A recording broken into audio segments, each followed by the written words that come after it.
เป็นจะได้บ่ได้เป็นจังได๋แบบคิดทอดอยู่บ่หรือว่านี่แหละ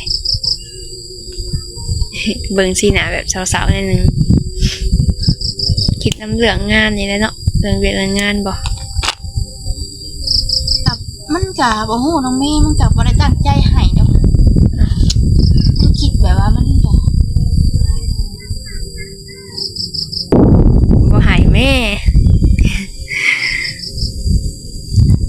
เป็นบ่ฮู้ว่ามัน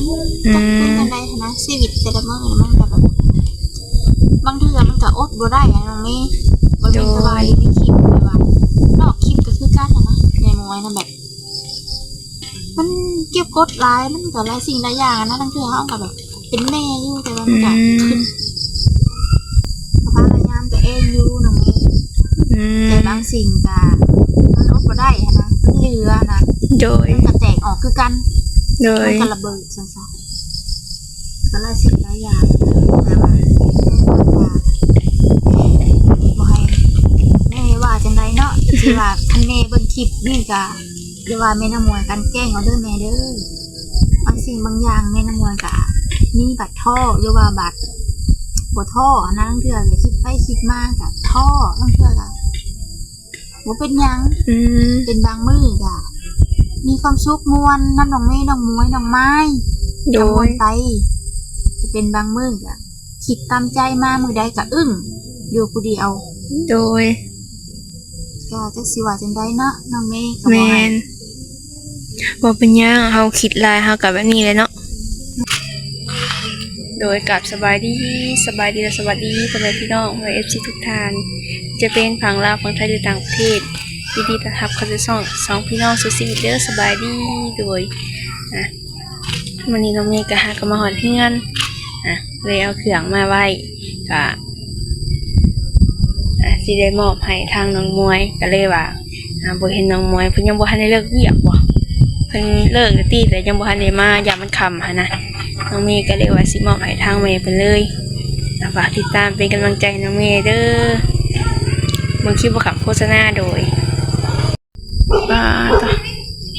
มืดค่ำ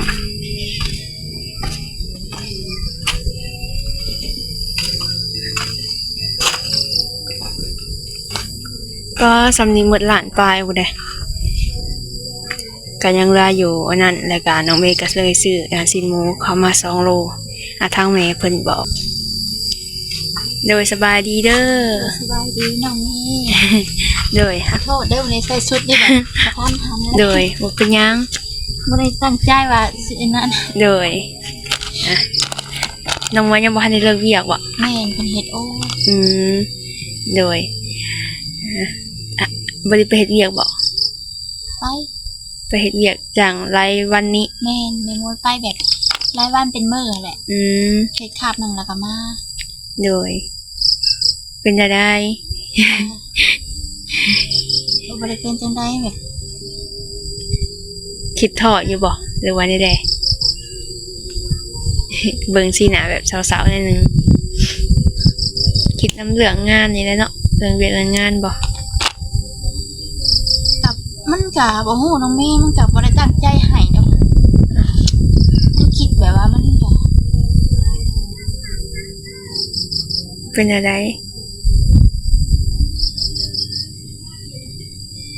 บอกเขาเอาดีกว่าบ่หายแม่เป็นบ่ฮู้ว่ามันจักเป็นจังได๋นะชีวิตแต่ละมื้อมันก็แบบบางเทื่อมันก็อดบ่ได้น้องเมย์บ่มีสบายในคลิปแบบว่านอกคลิปก็คือกันนะในมวยนะแบบมันเก็บกดหลายมันก็หลายสิ่งหลายอย่างนะบางเทื่อเฮาก็แบบเป็นแม่อยู่แต่ว่ามันก็ขึ้นคิดนั่นคิดนี่นะโดยว่าแบบเจตนาสีกันแกล้งด้วยว่าในคลิปบ่ยังบ่แม่นบางเทื่อแม่มวยก็นั่งให้ผู้เดียวก็มีในเรือนน่ะจักเป็นจังได๋บอกบ่ถูกบ่ขอตอบดีกว่าคิดหลายบ่มันก็แบบว่าธรรมดานะโดยเราเป็นหยังอดทนเอาบ่ต้องคิดหลายก็พยายามตัวเองอยู่น้องเมย์แต่บางสิ่งก็มันอดบ่ได้นะ โดย มันก็แตกออกคือกัน โดย มันก็ระเบิดซะก็หลายสิ่งหลายอย่างแต่ว่าบ่ให้แม่ว่าจังไดเนาะสิว่าคันแม่เบิ่งคลิปนี่ก็อย่าว่าแม่น้ำมวยกันแกล้งเอาเด้อแม่เด้อบางสิ่งบางอย่างแม่น้ำมวยก็มีบัตรท่อหรือว่าบัตรบ่ท่อนะลังเทื่อก็คิดไปคิดมาก็ท่อลังเทื่อก็บ่เป็นหยัง อืม เป็นบางมื้อก็มีความสุขม่วนน้ำน้องเมย์น้องมวยน้องไม้ โด กระมวย นไปจะเป็นบางมื้อก็คิดตามใจมามื้อใดก็อึ้งอยู่ผู้เดียว โดย ก็จักสิว่าจังไดเนาะน้องเมย์ก็ แม บ่ให้ นบ่เป็นหยังเฮาคิดหลายเฮาก็แบบนี้เลยเนาะ แม่น คนคิดหลายเฮาก็อยากให้อยากอันระบายออกมาเนาะ จักสิว่าจังได โดยเนาะ เพราะว่ายังหลายน้องเมย์ โดยอันนี้แหละสุซนไป แม่นมีแต่ว่าบอกขอตอบแล้วก็บ่ว่ายังหลายมีแต่ว่าอยู่ในใจ โดย ยันน้อง เป็น เม หยัง ย์ซีเรียสเนาะ บ่เป็นหยัง เดี๋ยวกับแม่เพิ่นเบิ่งเดี๋ยวเพิ่นก็สิน่าเบื่ออีกยันเพิ่นเบื่อว่ะ บ่เป็นหยังดอก แบบว่ามาเห็นถ่ายคลิปมื้อใดคือให้แบบนั้นนะแบบเฮาก็เกรงใจเพิ่นเนาะทั้งๆที่เพิ่นช่วยลูกเฮามาตลอดนะ โดย เฮาก็คิดคือกันเกรงใจเพิ่นนะ โดย อีหยังเพิ่นก็ซอยน้องมวยเบิดสอนพันแนวนะเฮา โด เป็น ย แนวก็คิดโทษว่าจักเป็นหยังชีวิตคือเป็นแนวนี้อะนะเนาะบางสิ่งบางอย่างอะนะบ่คิดบ่ฝันว่าสิได้ เป็นแบบนี้นะน้องเมย์จะสิ โด ว่าจังได ยเฮาคิดหลายเฮาก็แบบนี้แหละผู้บางคนก็อยากเว้าหยังก็ให้เขาบอกไปโลด แม่มัวบ่สนใจ บ่ต้องสน แม่มัวบ่สนใจน้ำคนเว้า โดย เพราะว่าเฮาเป็นของเฮาก็ โด ดี ย แล้วเฮาบ่ต้องสนน้ำผู้นั้นผู้นี้เว้านะบ่ใส่ใจดอก โดย สิเฮาเครียดหรือว่าเฮาให้อุกใจกับเรื่องครอบครัวเฮาเอง โดย คิดหาไผบ่มีอะนะน้องเมย์ แม่น บางสิ่งบางอย่างเฮาอยู่สองคนไม่รู้แม่นบ่ โดย เฮาบ่มีไผเลยพ่อแม่หรือว่าญาติพี่น้องอะนะบางทีเฮาก็คือท้อเฮาอยู่สองไม่รู้นะเฮาก็คิดไปคิดมาแบบ โดย บ่มีหมักจังอะนะ อืมบ่ตีดอก มีสอนรักครอบครัว โดย มีแต่เฮาสู่คนเดียวนั้นคือเฮากับเมื่อยคือเฮากับท้อนะแม่ ไม่ได้ซ่องแม่ลูกเนาะ เฮากับท้อนะ โดย แต่บางมื้อเฮาก็ม่วนน้องเมย์น้องไม้น้องมวยนี่แหละก็ลืมไป โดย บางสิ่งบางอย่างถ้าอยู่คนเดียวก็คิดนิดนึง อืม ถึงสิยิ้มถึงสิยังกะยาก็ยังมีความคิดยังบ่มีวันลืม บ่ต้องคิดมากมีแต่เปิดเพลงพัง เปิดเพลงฟังก็ปรับเป็นเงินก็เบิด อ้าว เปิดเพลงฟังหลายบ่ได้ โดย ก็ลืมไปบางสิ่ง โดย บางอย่างก็คือแม่นางมวยก็บ่เว้าหยังหลายเนาะ โดย แม่เปลี่ยนเพิ่นก็ดีจิตใจประเสริฐเลิศล้ำ โดย เพิ่นก็ช่วยน้องมวยเบิดทุกสิ่งทุกอย่าง โด เป็น ย เฮามื้อนี้แต่ว่าเฮาก็บ่เคยลืมบุญลืมคุณเพิ่นน้องเมย์แต่เฮาบ่มีหยังตอบแทนเพิ่นเลย โดย ก็มีแต่อวยพรให้เพิ่นเนาะ แม่น สุขภาพแข็งแรงให้เพิ่นอยู่ โดย ดีมีแห้งแบบตื่นเช้ามาแล้วให้เพิ่นซื่นบ้านบ่ให้เจ็บให้จนให้มีแต่ความสุขความเจริญสุขกายสบายใจ โดย เฮาก็ดีอกดีใจหลายที่เพิ่นยังบ่ลืมน้องหมวย โดย ถึงสิน้อยสิหลายก็เฮาก็เกรงใจเพิ่น โด เพ ย ราะว่าเฮาบ่มีหยังเลยให้น้องเมย์ แม่น เฮาบ่มีหยังเลยมีแต่เพิ่นให้ตลอดหั้นนะ โดย แม่มันก็คิดอยู่ก็เกรงใจเพิ่นก็สาธุอวยพรให้เพิ่นอยู่ดีมีแห้งแม่เพิ่นก็ให้มันคน โด ดี ยกะมื้อนี้กะทางแม่แล้วเพิ่นได้ฝากเงินมาให้ทางน้องมีแหละซื้ออันมุ้งแล้วก็ผ้าห่มหมอนมาให้ทางน้องมวย อืม มักสิได้เลือกเอาเด้อ โดยจะ กะเพิ่นกะให้ซื้อคนละอันนั่นแหละทางน้องมีน้องไม้เพิ่นก็ว่าให้น้องมวยซื้อทางน้องไม้แล้วก็พร้อมกันนั่นแหละ แต่ว่าเลือกเอารถ โดย ก็สิหยัง จะ แต่หมอนกอดกับหมอนนอนนะของน้องมวย อ๋อโดยเอาตัวนี้ก็ได้ลูกไหมบ่เป็นหยัง เอาตัวใด ก็ได้เด้อ เลือกเอาร บ่ ถ เป็นหยังดอกเอาใดก็ได้ยังไง อันมันกระด้างใหญ่อยู่ดอก แม่น มุ่งแบบสี่มุ่งกวางบ่น้องเมย์ แม่นอันนี้นี่6พุทธอันนี้ต้นน่ะ5พุทธโตสีส้มน่ะ7พุทธ ผู้เดียวคนน้องผู้เดียว แม่น พอดีแล้วโดยว่าอันวันสิอันเสื้อผ้าน้องม้อยสะดอกแปดน้องม้อยเบิดอันยังบ่ทันเลิกเวียก เฮ็ดโอ โดยโอน่ะมันมีโอฮอด7 โมงเขาโอนะ แม่นประมาณ7 โมงกับ8 โมง โดย แต่บางคนอยากโอนะ โดย เขาหาโมงครึ่งเนาะไปสิ โดยอ่ะก็มีทั้งสินหมูแน่เพิ่นให้ซื้อ2 โล ไอ้แม่เพิ่น โด ว่าย บ่กล้าสิสู่หน้าเพิ่นแล้วนี่ โดยเดี๋ยว ใจเพิ่นแล้วน้องเมย์ โดยเดี๋ยวน้องเมย์สิเอาสินหมูออกมาให้เด้อซะ โดยจะเอาใจมา สินหมู2 โลมีแต่ว่าฝากขอบคุญขอบคุณไปทางแม่เพิ่นเด้อทางแม่และพ่อเพิ่น โดยแม่น้องมวยก็ขอบคุณแม่เปลี่ยนหลายๆเด้อเปลี่ยนได้แม่น้องมวยก็บ่มีหยังตอบแทนแม่ก็ให้แม่อยู่ดีมีแรงสุขภาพแข็งแรงนะแม่เด้อแม่น้องมวยก็บ่ลืมหมู่ลืมคุณแม่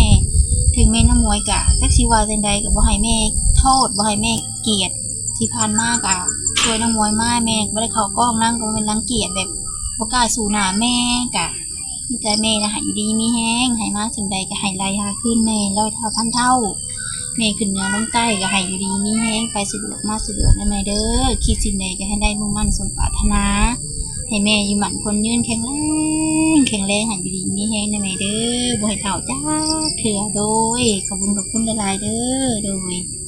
โดย น้องเมย์คือกันแม่น้องมวยก็อวยพรให้มีแต่สิ่งดีๆเข้ามาหาในครอบครัว โดย แม่ซ่านะแม่เด้อ โดย ให้หักให้แพงกันกับน้องมวยตลอดไปสุขกายสบายใจน้องเมย์น้องไม้น้องมวยก็ให้เป็นหมู่เป็นคู่กันเป็นเฒ่าจนแก่เด้อ โดย ให้มันคนยืนกับใจละลายแล้วน้องเมย์เด้อ แม่นจักคือกันล่ะอยู่ดีมีแฮง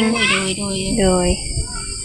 โดยดีใจน้ำน้องเมย์ก็ดีใจคือกันแหละเพิ่นก็เมตตาสงสาร ใจให้เป็นมวยจนอึ้งเลย โดย โดย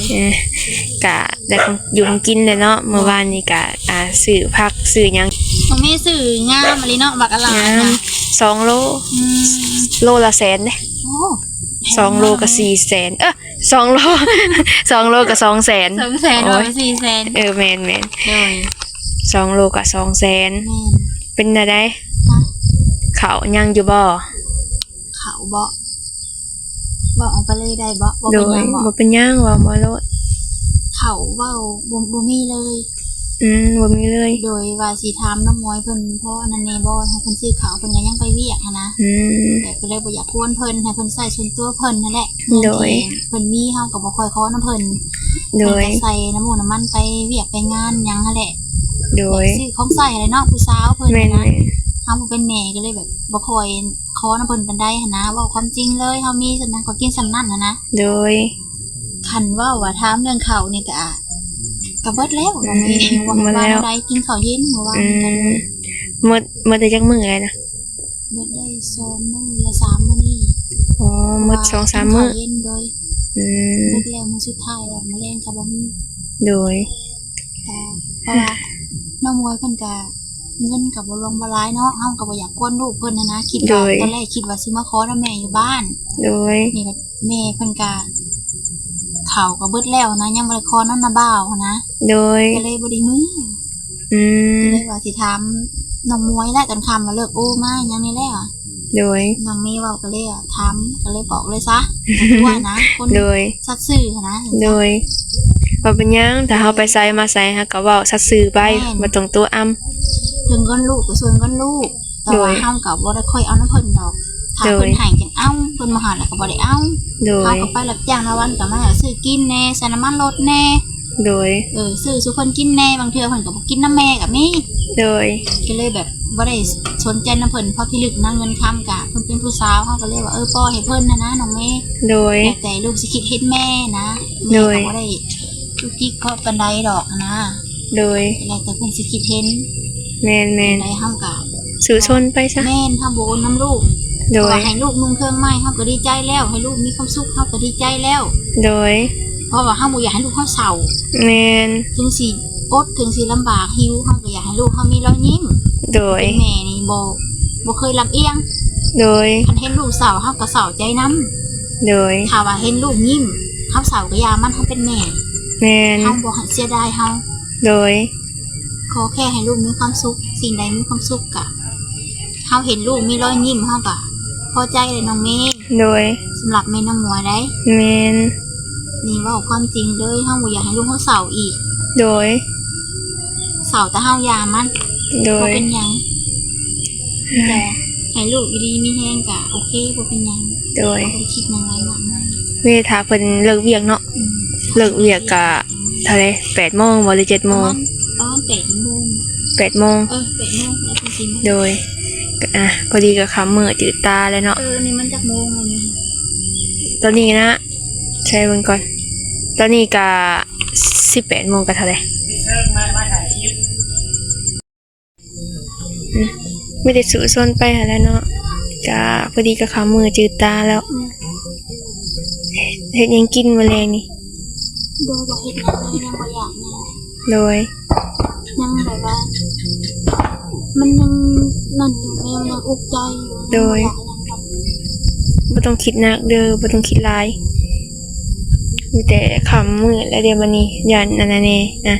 มีแต่ว่าสิขอกลับไปในคลิปหน้าพบกันใหม่โดยสบายดีเด้อโดยพอดีว่าสิมามอบให้ทางน้องมอยแล้วก็แม่แหละก็เลยว่าบ่เห็นทางน้องมอยก็เลยว่ามอบให้ทางแม่เพิ่นเลยแม่กับขอบคุณคุณทางแม่เปลี่ยนและพอเซนดีเด้อที่เอาแม่มาเป็นสะพานบุญให้ก็ขอบคุณหลายๆให้พ่อกับแม่อยู่ดีมีแรงสุขภาพแข็งแรงมันขอนยืนเด้อฝากติดตามเป็นกำลังใจน้องแม่เบิ่งคลิปบ่คำโฆษณาน้องแม่ว่าผิดพลาดประการใดขอโทษขออภัยโดยไปแล้วสบายดี